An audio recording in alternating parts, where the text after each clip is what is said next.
আবার সীমান্তবর্তী নদী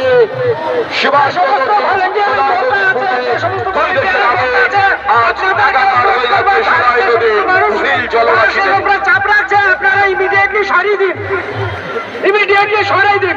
আমাদের ভলেন্টিয়ারের জন্য দুটো টিমকে প্রস্তুত থাকতে অনুরোধ করছি।